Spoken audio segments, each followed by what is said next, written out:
I'll see you guys in the dark.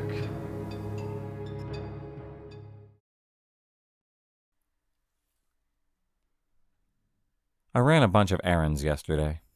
The final one entailed going to a specific company's office. Unfortunately, there are only two in my area, and I couldn't have made it to the office across town that I prefer before they closed, which left me with the one in the ghetto. It was still broad daylight, and I parked right up against the busy major road in the otherwise empty parking lot, so I assumed that nobody would try anything. Wrong. I got into my car, rolled my window down, and as I'm texting my boyfriend to confirm that I ran the errand, a woman appears at my window. She was obviously on drugs, and at first she was giving me the typical beggar spiel. I'm homeless, I need money, things like that. All I had on me was a card, but I had half a salad left from my lunch, and offered it to her. She seemed content, but continued to ramble on about how she was in labor. She was clearly not even pregnant, by the way. Her husband can't come to the hospital because it's against his religion. She needs a C-section, etc. She then suddenly leans into my window so that her face is right in mine and goes, "I'm having this baby right now, and if you don't help me, I'm going to kill you right here," while shaking a hand inside her hoodie pouch, insinuating to me that she had a weapon. At this point, I'm fairly certain if I was to grab my car keys and start trying to drive off without her, she was legitimately going to stab me or do something like jump into my car and get seriously injured falling off when I got on the highway. So I played along. I promised her that I would take her to the hospital and waited until she got in to start the car. I headed towards the hospital, intentionally squealing tires away from green lights, going 15 over the limit, and driving as shittily but safely as possible in hopes of a cop pulling me over to save me from this hell. She remained perfectly still with her hand in her hoodie, rambling on about things like she's been pregnant since 2017. Her husband will murder her for having this baby. I'm going to die if it doesn't survive, etc. Suddenly she erupts into a god-awful screech, started kicking my dash, and demands to know why I'm going the way that I am, because Taco Bell is the other way. I'm like, "I thought you were wanting to go to the hospital to have the baby." And she tells me no, the baby needs food, and reminds me that if it starves, she's going to watch me bleed out. At this point, I'm not sure if she's bluffing or if she was actually serious about the death threats, since I couldn't physically see her weapon. But regardless, I wanted to get away as far as I could, so I pulled into a grocery store parking lot and told her I was going to go get her a soda and food for the baby. Luckily, she agreed to that. So I locked her into the car, hid behind a pillar at the front of the store, and called the police. They got her out of the car and calmed her down enough to where she'd sit still enough to be questioned.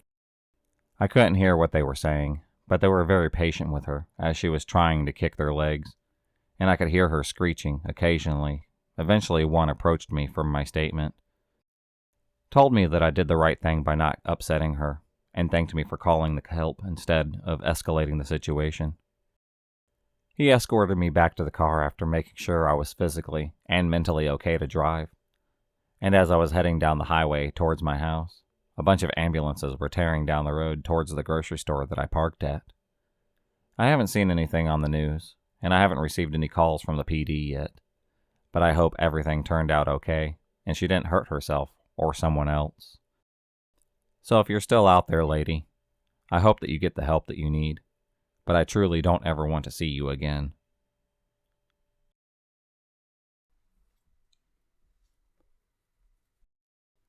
I have been dating my girlfriend for about 2.5 years. She's a small blonde with a positive attitude about everything. We have to go to college, so we only get to see each other so much.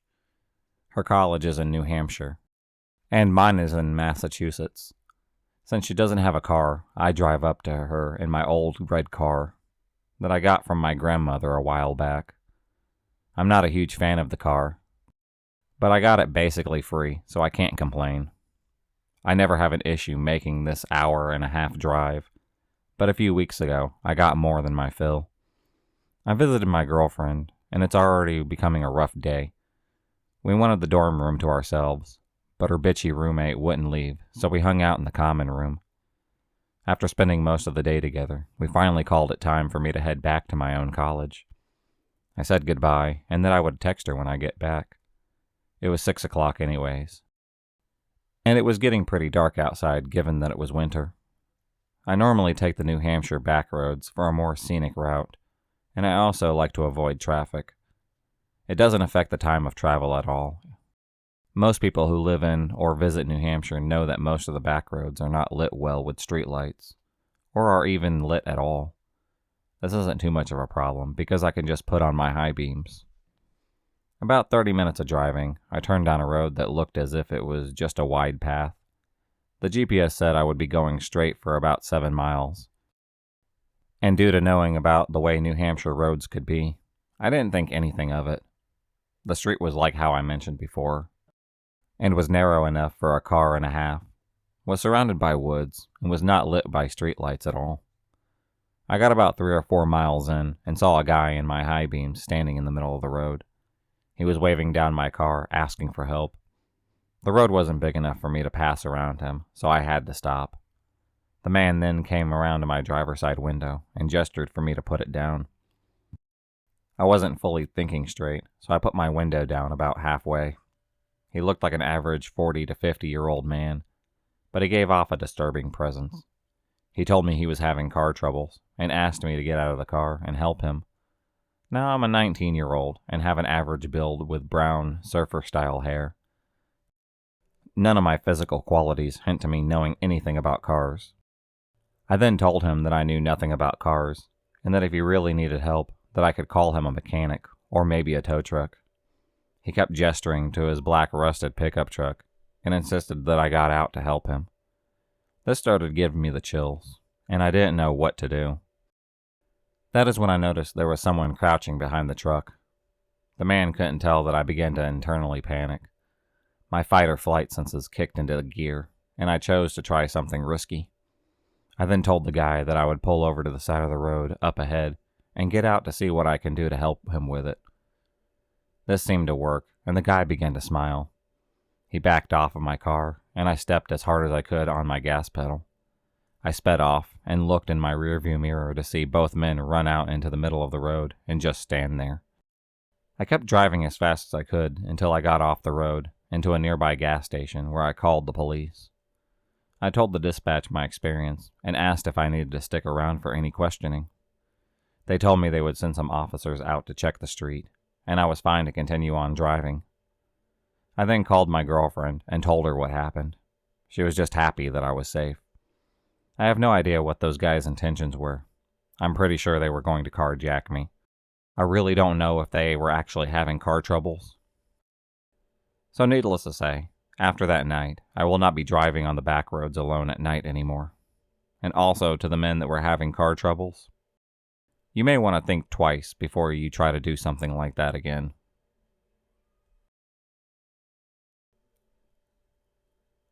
Alright, I live in a major city in the South. It's a pretty big city, and as such, one finds themselves driving everywhere at all hours of the day. This is not an elaborate story, nor typically terrifying, but there's enough left unanswered that it still gives me the creeps to think about it. It was around 1:30 a.m., and I was driving home from a friend's house with my then-girlfriend, Allison. We had been partying a little bit, but I was driving. I had opted to maintain sobriety. Allison had a few drinks, but nothing serious, and over the course of several hours. Now, the house I was leaving is not in particular bad neighborhood, but not a good one either. The city where I live, there are lots of gentrified areas where crack dealers live next to 4-person families. It's a place where you're fine in the daytime, but you wouldn't want to be walking the streets alone late at night. Being familiar with the area, I decided to take a little cut-through street. As I pull onto the street, I end up at a stop sign. I look behind me, and there is a truck that pulls out of an adjacent road behind me to my left. I move forward from the stop sign, and he continues to follow me. I think nothing of it. The road doesn't have many street lamps, so it's pretty dark, and I can't get a look inside the truck's cab. I drive about another 20 feet, and all of a sudden I see blue lights in my rearview mirror. Cop lights. Now I think, Oh shit, not again. However, as I look into the rearview mirror, I notice several things that don't seem right. For one, there aren't many police trucks in the inner city area. Sure, there are some, but they are not common. Secondly, the police lights are not on the top of the cab like a normal cop car, but next to the actual headlights by the grill. Kind of like a detective's car. I also noticed there was an air freshener dangling from his rearview mirror. I've dealt with police officers on numerous occasions, but I have never seen one with a stereotypical pine tree freshener. Lastly, as I keep moving forward, slowly contemplating the situation, considering pulling over, I noticed the final strange variable. There was no police siren, no horn, no noise. It was late, it was dark, and I continued to drive slowly as I thought about all the odd factors. If I had only noticed the first two factors, I think I may have stopped. But the fact that the blue lights kept flashing without any siren was just kind of off. Also, I know in my state it is illegal to pull into a well-lit area at night, just for these kind of circumstances. I decided that the air freshener, the position of the lights, and the lack of sirens was just too weird. I wasn't going to risk pulling over in the bad area, so I decided to move forward at around 20 miles per hour until I got to a gas station. The truck continues to follow me. There are a lot of speed bumps and road signs on this road, and thinking there is possibly a cop pulling me over, I abide by all the laws. The final straw that I determined made this truck a false police officer. He also obeyed all the traffic laws. When a cop wants you to pull over, you pull over. And if you don't, they aren't going to stop at a stop sign just to let you get away. This guy stopped when I did, moved forward when I did, and even turned as I decided to get to a more populated road. After about 100 yards, he turns off his lights, both the blue lights and his main headlights, takes a left behind me, and peels away. It was at that moment that I knew he was not a cop. I don't know exactly what I avoided that night. I drive a nice car, so it could have been a carjacking, but I don't rule out something worse. If it weren't for my ex-girlfriend's presence, I may have stopped. Ultimately, I'm just happy that I didn't.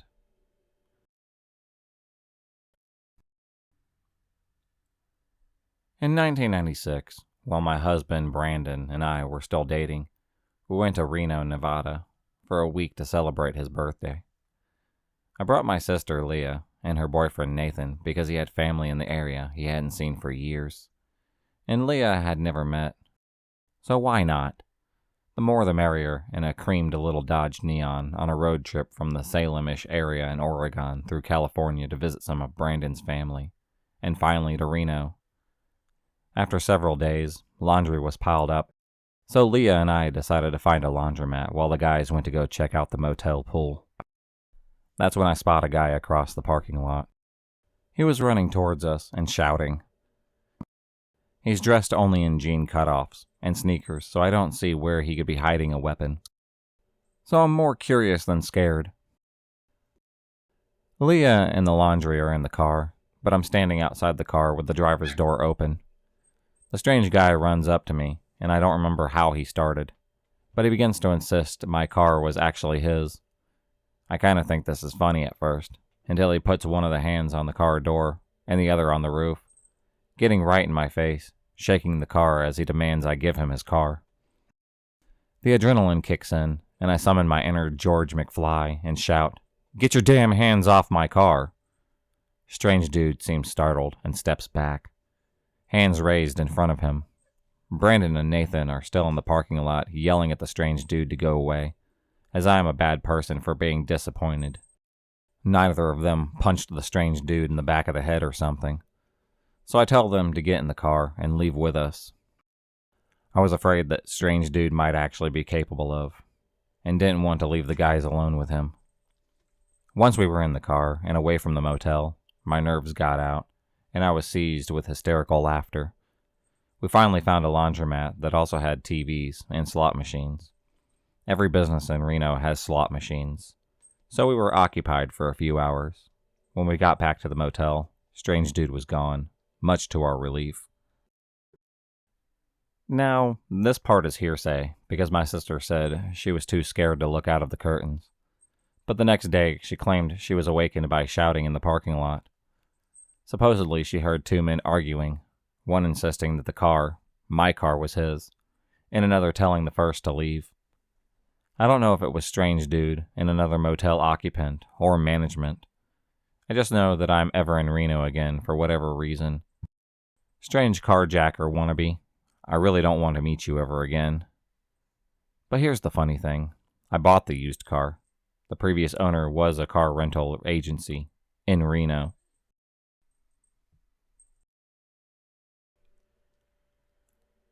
So this happened back in 2006.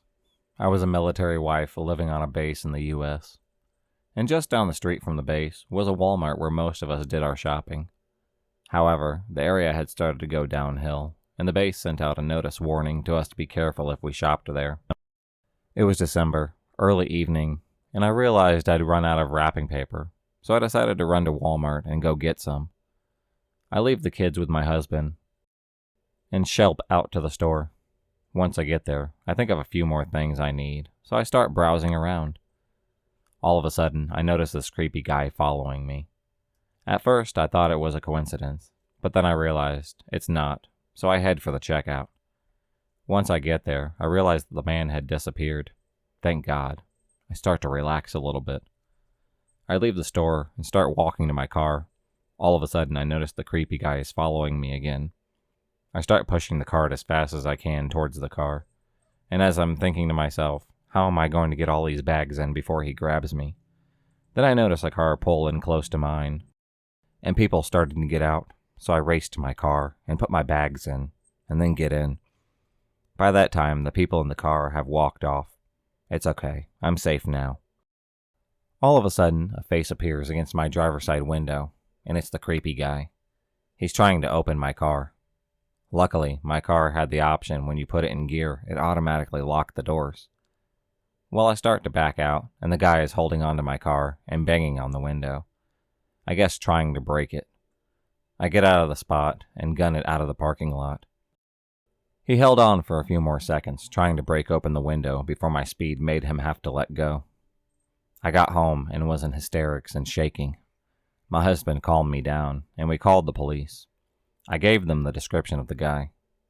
However, of course, by the time they got to Walmart, the guy was long gone. A few days after the incident, an edict came up from on high that the Walmart was off limits to anybody on the base. No idea how they planned to enforce that, but I didn't care. I never shopped there again. So creepy carjacker dude, let's not meet again. If you enjoyed this video, please subscribe, like, and hit the bell for notifications on future videos and become a stalker of the night. And I'll see you next time.